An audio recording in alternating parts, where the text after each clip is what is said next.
Salut à tous, la team OL, Thomas Show et Anthony.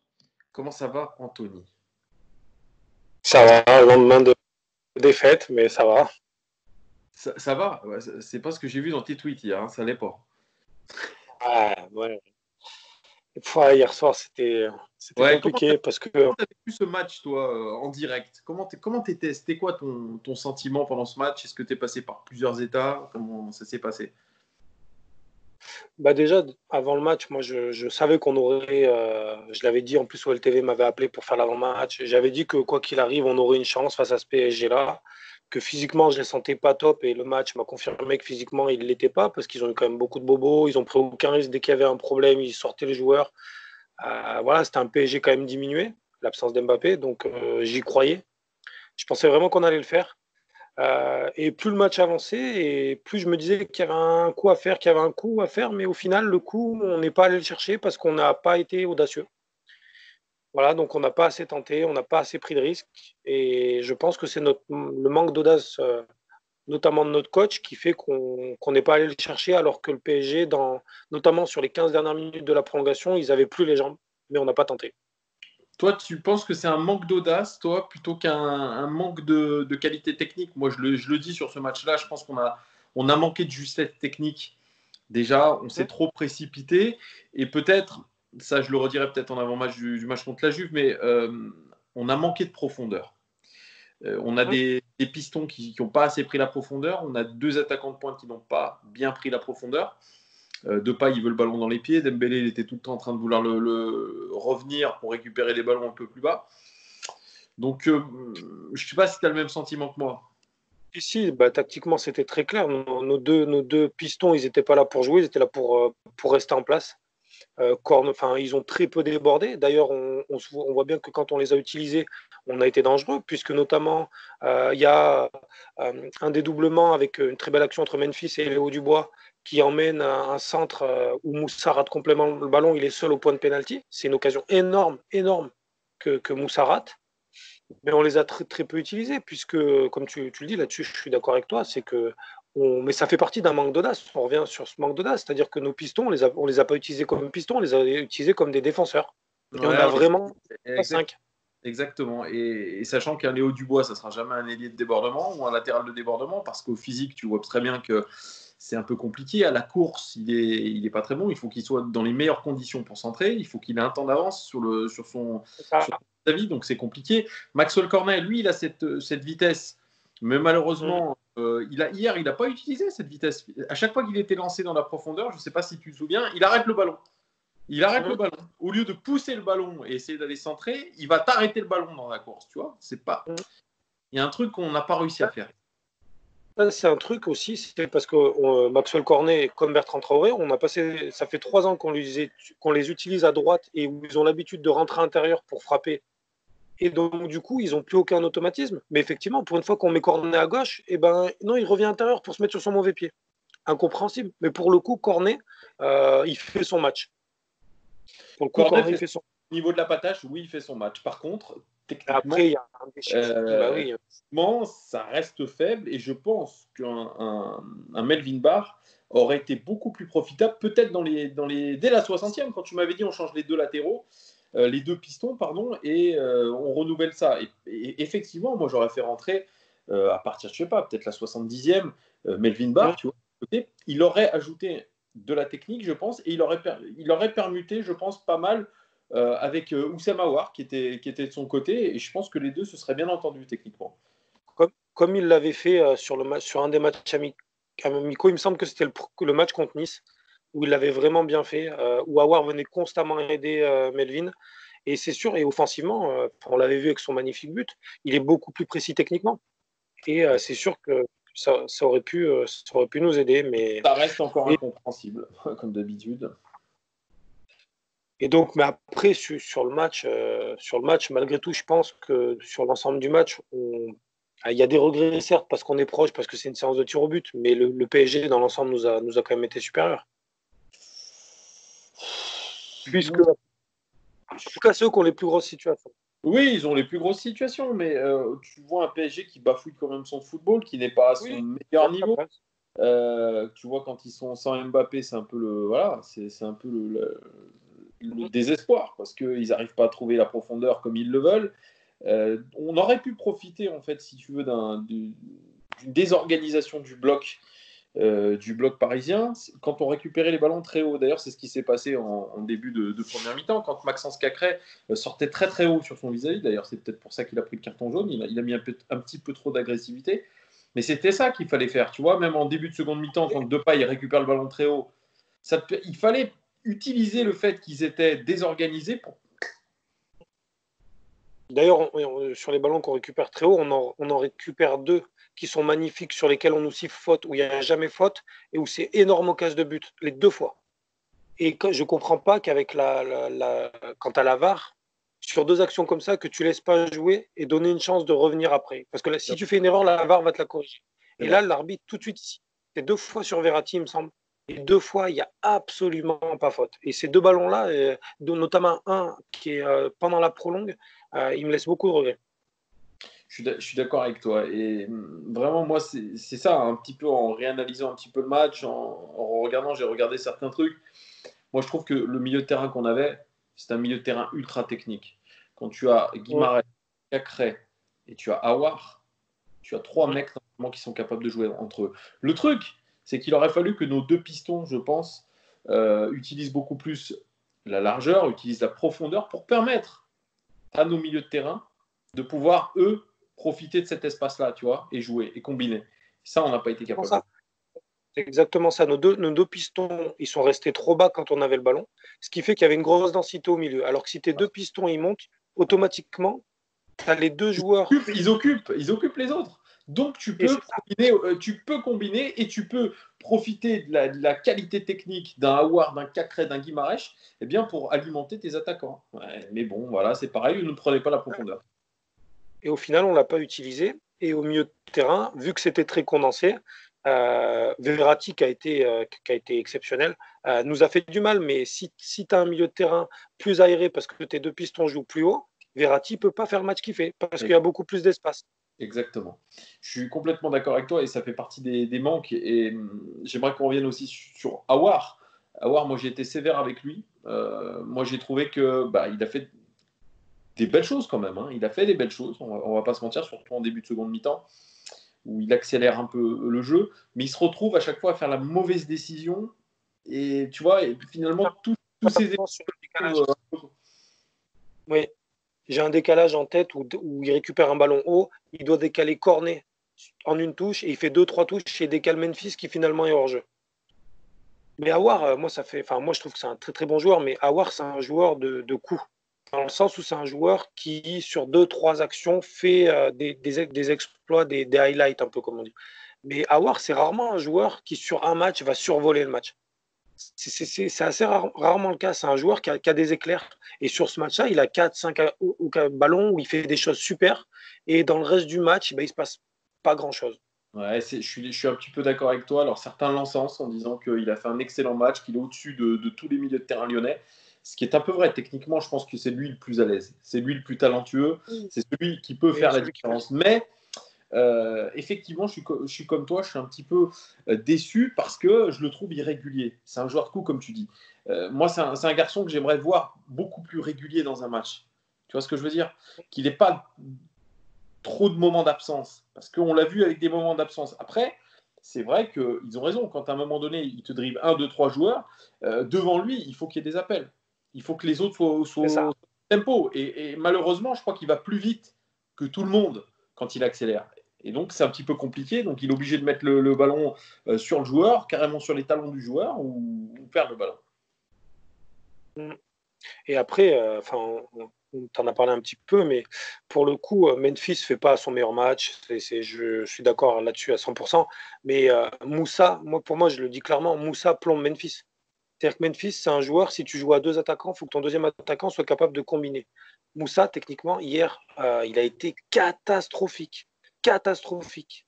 Et du coup, Memphis qui cherche à combiner dans les petits espaces, mais ça ne sert à rien, parce qu'il a un joueur qui est en face de lui et incapable de remettre un ballon propre. C'est vrai. Et c'est un gros souci parce que Techniquement, je le redis, j'ai pas l'impression qu'il a progressé, Moussa, et surtout, j'ai bien l'impression que son transfert, pour l'instant, il est loin d'être établi. Il était en lien avec Chelsea. Chelsea, ils ont pris Timo Werner, ils vont prendre Kai Havertz. C'est foutu. Arsenal, ça m'étonnerait qu'il bouge à Arsenal, tu vois. Donc, il est en train de perdre du crédit depuis quelques temps. Alors, est-ce que ça ne le travaille pas, ça, tout ça? Mais je suis d'accord avec toi. Alors, on a loué aussi son travail défensif. Moi, je ne l'ai pas trop vu, ce travail défensif. Je ne sais pas, mais je ne sais pas si tu l'as vu, toi, mais. Non, non, non, bah justement, moi, ça fait même partie des choses qui m'ont déplu. Alors, pour le coup, c'est que je trouve que, notamment sur l'entame de match, on n'est pas allé assez les presser sur les premières relances. Ah ouais. Euh, ouais, enfin, le travail défensif de Moussa, autant le travail défensif de Aouar, je l'ai vu. Le travail défensif de nos deux pistons, parfait. De Cacré, génial, mais de nos deux attaquants, je ne l'ai pas trouvé incroyable. Ouais, moi aussi, je n'étais pas trop incroyable, mais je pense qu'il y a un déficit physique. On parlait de Memphis Depay.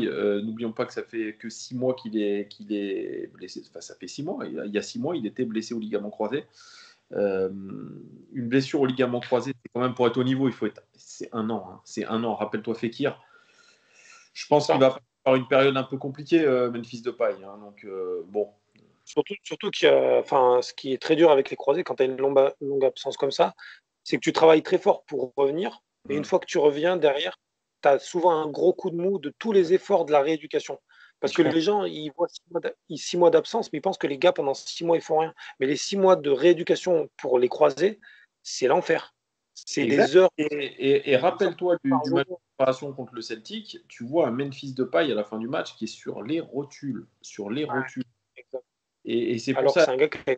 que je n'étais pas au niveau physiquement, et notamment sur cette reprise de volée, ça je l'ai dit un petit peu avec Julien Martin, c'est quand sur ce centre, ce superbe centre de Maxwell Cornet, tu dois cadrer. Tu dois cadrer. Je suis désolé, la Voilà. qualité de Memphis Depay, tu dois cadrer. C'est un Mm. minimum. Ouais. Après, il fait 2-3 décalages, mais moi, enfin, je m'attendais à ce que Memphis n'ait pas plus de 60-70 minutes dans les jambes. Je m'y attendais parce que. Mais après, quand tu le fais sortir, à ce moment-là, ok, c'est le choix de faire sortir, c'est le bon. Mais je pense que sur le coaching, on avait mieux à faire. Ouais. Notamment peut-être la rentrée de Jeffrey Adelaide, peut-être, qui aurait pu permettre de déclencher certaines choses. Sur la fin de match, enfin, sur les 10-12 dernières minutes de la deuxième prolongation, on finit beaucoup mieux qu'eux. Il nous reste un changement. Donc à ce moment-là, soit tu fais rentrer Jeff, soit tu fais rentrer Ryan, mais en aucun cas tu fais rentrer personne. Parce qu'à ce moment-là, c'est nous qui sommes mieux. Et un Oui. joueur comme Cherki, ou même comme Ryan Adelaide, c'est des joueurs typiquement qui, avec en plus de la fraîcheur, et alors que les autres, ils ont 110 minutes dans les pattes, ils peuvent vraiment te faire Moi, exploser une défense. j'aurais changé, j'aurais enlevé Awar et j'aurais mis Jeffrey Adelaide à la place de Oussem. Parce que je pense qu'en cas de départ de Oussem Awar, forcément, on va nous sortir la fameuse recrue interne qui sera Jeffrey Adelaide, en fait. Donc, je le vois bien prendre ce poste-là, en tout cas. Mais sa gestion, elle m'interroge un petit peu, tu vois. Je pense que Rudy Garcia, il n'est pas fan du joueur et notamment de son implication et de son irrégularité. Je pense à l'entraînement en match et peut-être qu'aussi il ne le sent pas forcément au niveau physique après cette blessure au croisé. Tu vois, c'est pareil. Hein, lui, il va lui falloir un an. Hein, donc voilà, Ryan Cherky, Ryan Cherky, ça reste Ryan Cherky. Je pense que s'il ne l'a pas fait rentrer, c'est qu'il ne l'a pas mérité non plus dans la semaine, tu vois. Donc c'est pour ça. Après, Thiago Mendes, moi je sais pas ce que tu en penses, il fait une rentrée plutôt correcte, à part cette frappe Ouais, absolument horrible qui balance en tribune. Mais sinon, ouais. il est assez fluide dans le jeu, les transversales Non, sont précises. il fait une bonne rentrée.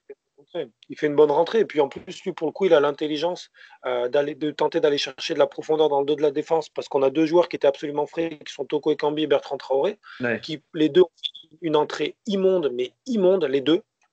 Parce que quand je vois quand même que les mecs ils rentrent à la 80e minute, que sur des ballons longs, alors que c'est censé être des joueurs quand même plutôt rapides, ils arrivent ni à prendre de vitesse Thiago Silva, ni Kimpembe qui ont plus de 110 minutes dans les jambes, moi ça m'horripile. Et cette Mais fameuse vidéo ouais, de Traoré, 17e.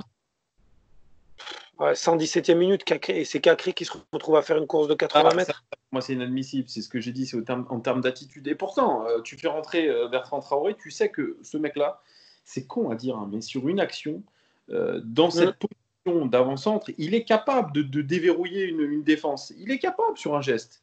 Il est capable. Mais ça n'arrive pas. Il se crée une occasion, c'est ça? Il se crée une occasion en fin de match. C'est pareil. Il joue hyper mal le coup. Pour le coup, Aouar la donne dans le bon tempo. Il a fait la différence parce que la passe, elle part sur son pied droit, mais vu que le mec n'a pas de pied droit, il a 2 mètres d'avance sur son défenseur, il revient intérieur sur son pied gauche. Alors que s'il continue, qu'il va au but et qu'il essaie de finir pied droit, il est en duel face au gardien. Mais non, le mec, c'est un robot. Ça reste de l'importance du premier contrôle, effectivement, comme tu dis.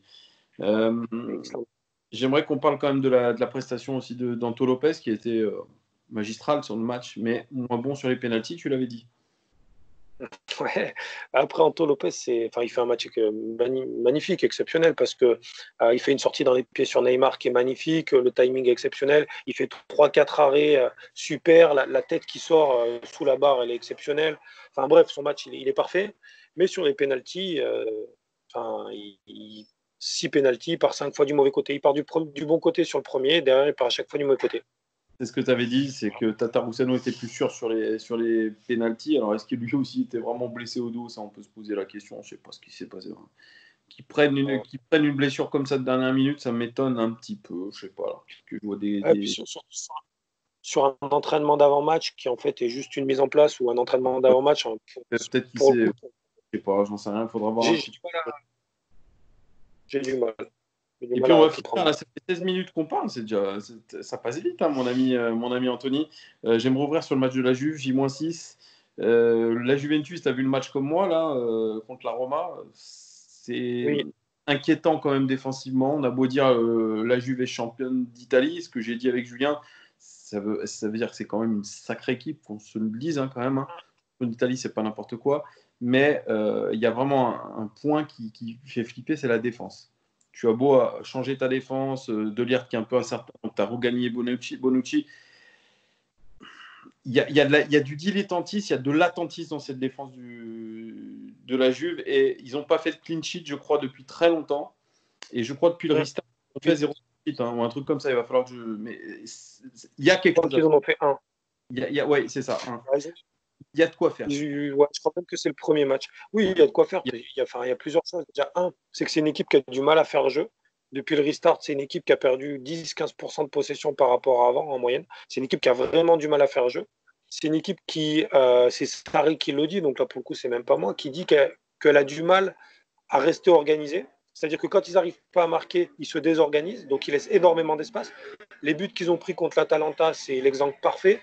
Le week-end dernier, c'était l'Udinese, je crois. C'est pareil, ils veulent aller gagner le match pour aller chercher le titre, ils se désorganisent complètement. Et effectivement, ils ont une défense où ils ont eu des joueurs qui ont été beaucoup blessés. Et ils ont des joueurs, notamment comme De Ligt, qui est assez inconstant, et ils prennent beaucoup, beaucoup de buts. Et nous, pour le coup, on sait que si on marque là-bas, derrière, ils sont obligés d'en mettre 3 pour nous éliminer. Donc, il y a un petit peu... on peut être un petit peu optimiste. C'est vrai que tout à l'heure, j'étais un petit peu pessimiste avec Julien, mais effectivement, ça m'a un petit peu redonné du baume au cœur de voir cette Juventus qui s'est désolidarisée depuis un moment déjà en défense. Alors, moi, je ne crois pas au hasard. Hein. Je pense que là, ça ne va pas tomber du ciel une bonne défense pour la Juve. Ils seront en très grand danger, en tout cas défensivement. On sait que nous, on a des atouts. Par contre, il va falloir trouver de la profondeur. Voilà. Et après, il y a un élément qui m'inquiète contre la Juve, c'est leur qualité sur les phases arrêtées. C'est-à-dire que c'est une équipe, ils sont allés chercher le titre, ils sont très très forts sur les phases arrêtées, que ce soit coup franc. Ils font des combinaisons, ils ont fait une combinaison magnifique avec Ronaldo, pas sur ce match-là, mais sur le match d'avant. Sur les corners, ils sont très dangereux. Et en plus, c'est un de nos points faibles. Donc, ça fait partie des éléments, même si on a été très bon pour le coup contre le PSG dans ce niveau-là, en tout cas défensivement.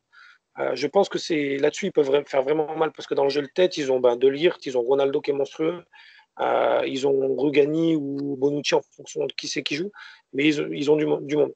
Ouais, Et ce match, je l'analyserai. Je vais essayer de bien taffer ça. Je vais regarder un petit peu les différentes tactiques de la Juve. Je vais vous faire un avant-match d'ailleurs. Donc le match est vendredi. Je pense que cet avant-match, vous l'aurez probablement mercredi ou jeudi. Un avant-match assez complet. Hein. Je vais analyser tout ça. Et puis voilà, hein, ça sera le grand rendez-vous. On espère qu'on se qualifiera pour ces quarts finales de Ligue des Champions. Ça sera un minimum en tout cas. C'est la seule manière de partir en Coupe d'Europe la saison prochaine. Ça serait de gagner cette Ligue des Champions, mais on n'en est pas encore là. Ça va être compliqué. Et après, un élément clé qui sera, pour moi, un des éléments qui sera la clé contre la Juve, ça va être Adrien Rabiot, qui pour le coup, lui fait partie des joueurs qui, depuis le restart, est vraiment en très, très, très, très bonne forme.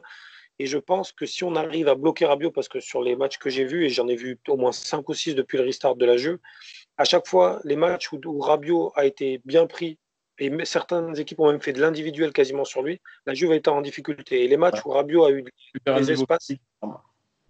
Ouais. Donc Rabiot, ça va être on verra. si Cacré prend. On analysera tout ça. Merci beaucoup, Anthony, pour tout ça. Les Gones, dites-nous si vous êtes d'accord avec ce qu'a dit ce jeune homme-là, Christophe Jallet, le sosie de Christophe Jallet. J'ai arrêté avec cette blague.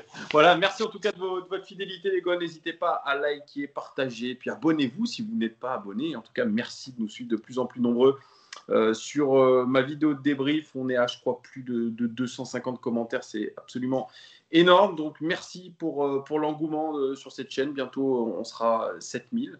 Donc, c'est quand même pas mal. Hein. On est en train de créer une petite communauté. On avance. Et cette chaîne, je le répète, elle est pour vous. Elle est pour que vous puissiez vous exprimer, que ce soit dans les commentaires ou en vidéo.